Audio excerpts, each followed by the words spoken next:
फिनलैंड्स PM files for divorce. क्या मतलब हुआ? फिनलैंड की प्रधानमंत्री ने अपने पति से अलग होने के लिए एप्लीकेशन लगाई कोर्ट में। डाइवोर्स यानी तलाक लेना। फाइल्स यानी एप्लीकेशन लगाना। डाइवोर्स मतलब तलाक लेना। पति या पत्नी कोई भी एक दूसरे से अलग हो सकता है। तो साना मारिन जो फिनलैंड की प्रधानमंत्री थी, अब वो इस इलेक्शन भी हार गई है और इलेक्शन हारने के बाद उसने अपने पति से अलग होने का कोर्ट में एप्लीकेशन लगाया है। Finland prime minister Sanna Marin said to leave office after losing a general election, announced Wednesday that she and her husband have filed for divorce, reports APF from Helsinki। क्या मतलब हुआ कि Finland की प्रधानमंत्री जब अपने सामान्य जो लोकसभा के इलेक्शन होते हैं उसमें हारने के बाद अपने ऑफिस को छोड़ते हुए उन्होंने इस बात का अनाउंस किया, इस बात की घोषणा की, अनाउंस यानी घोषणा की कि वो अपने पति से अलग हो रही है। यानी पति और पत्नी दोनों ने एक दूसरे से अलग होने के लिए डाइवोर्स के पेपर कोर्ट में अप्लाई किए हैं। यानी कि दोनों ही अपनी सहमति से एक दूसरे से अलग होना चाहते हैं।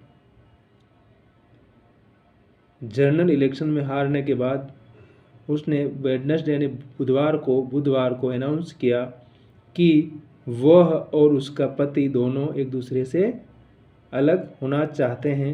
यानी कि एक दूसरे से तलाक लेना चाहते हैं। यानी कि अपने दाम्पत्य जीवन का अब समापन करके दोनों एक दूसरे से अलग अलग रहना चाहते हैं।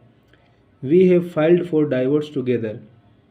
वी यानी हमने, हैव फाइल्ड यानी अप्लाई किया है, डाइवोर्स यानी त्यागना एक दूसरे को, यानी कि वही एक दूसरे को छोड़ना। तो फॉर टुगेदर यानी कि दोनों एक दूसरे को डाइवोर्स दे रहे हैं, दोनों एक दूसरे को छोड़ रहे हैं और सहमति से ये डाइवोर्स हो रहा है। We are grateful for the 19 years together. और हम इन पिछले 19 वर्षों के साथ के लिए एक दूसरे का धन्यवाद देते हैं। क्या बोल रहा है? वी आर ग्रेटफुल, हम बहुत ही खुशकिस्मत है, धन्यवाद देते हैं। ग्रेटफुल है, बहुत ही खुशकिस्मत है इन पिछले 19 सालों में जहाँ कि हम दोनों एक दूसरे के साथ रहे, दूसरे का साथ निभाया, लेकिन अब हम दोनों एक दूसरे से अलग होना चाहते हैं।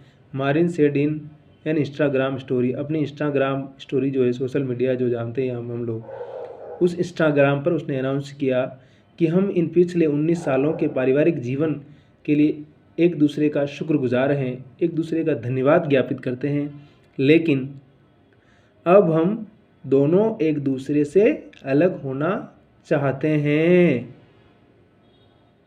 We are grateful for the 90 years together. हम इन पिछले 19 सालों के साथ के लिए एक दूसरे का धन्यवाद ज्ञापित करते हैं और अब हम अलग होना चाहते हैं। She added that she is still best friends. और उसने इस बात को भी जोड़ा कि वे आज भी एक अच्छे मित्र हैं। पति पत्नी भले ही मत रहो, स्टिल यानी अभी तक बेस्ट फ्रेंड यानी अच्छे मित्र हैं, बहुत ही अच्छे मित्र अभी भी हैं। चाहे वो एक दूसरे से तलाक ले रहे हो, चाहे एक दूसरे को छोड़ रहे हो, लेकिन दोनों ही अभी तक अच्छे बेस्ट फ्रेंड हैं। With her partner Mark Ricciano, who shared the announcements on his own Instagram profile। और उनका जो पार्टनर है उन्होंने भी अपने इंस्टाग्राम पर प्रोफाइल पर इस बात को शेयर किया है कि हम दोनों एक दूसरों की खुशी के लिए एक दूसरे की सहमति के साथ हम दोनों अपने आप को अलग कर रहे हैं। यानी कि हम अपने इस पारिवारिक जीवन को, जो कि 19 साल का पारिवारिक जीवन है, इसको हम यहीं पर समाप्त कर रहे हैं। और the pair have a 5-year-old daughter. और इन दोनों पेयर यानी जोड़ा, यानी पति पत्नी का जो जोड़ा है, इनको 5 साल की लड़की भी है। अब लड़की किसके साथ रहेगी नहीं रहेगी इसके बारे में पता नहीं, लेकिन ये कह रहे हैं कि the pair have a 5-year-old daughter. इनको 5 साल की एक लड़की भी है, पुत्री भी है। तो लेकिन दोनों ही एक दूसरे की सहमति से और खुशी से अलग हो रहे हैं, इसलिए कह सकते हैं कि तलाक एक खुशी का तलाक है। दोनों खुशी खुशी एक दूसरे को अपने उस पारिवारिक जीवन से अलग कर रहे हैं, लेकिन दोनों अच्छे मित्र रहेंगे, ऐसा इनका कहना है। The pair have a 5-year-old daughter. इस जोड़े को 5 साल की पुत्री है, लड़की। Is great. लेकिन दोनों स्टिल बेस्ट फ्रेंड्स कह रहे हैं कि हम दोनों अभी भी अच्छे मित्र हैं। तो Finland PM file for divorce. Finland की प्रधानमंत्री ने त्यागने के लिए, यानी कि अपने पति को छोड़ने के लिए डाइवोर्स के पेपर, जो भी कानूनी जो प्रक्रिया होती है, तलाक, डाइवोर्स यानी तलाक देना, एक दूसरे को तलाक देना, यानी कि पारिवारिक जीवन की समाप्ति। तो दोनों ने इसके लिए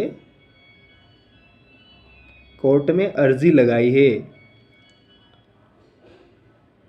तो इस तरह से हम रोज़ जब प्रैक्टिस करेंगे हिंदी इंग्लिश, तो हम धीरे धीरे इस क्षेत्र में अपने आप को पारंगत पाएंगे। लेकिन प्रैक्टिस बहुत ज़रूरी है, इसलिए सिर्फ एक दिन पढ़ना, एक दिन सुनने से काम नहीं होगा। लगातार निरंतर बार बार अभ्यास करना होगा, और ये अभ्यास प्रैक्टिस मेन perfect. So then we did practice every day. This practice and this hard work will give many things one day. So don't give up and try again and again. Never give up, never give up, never give up, never give up. Good luck.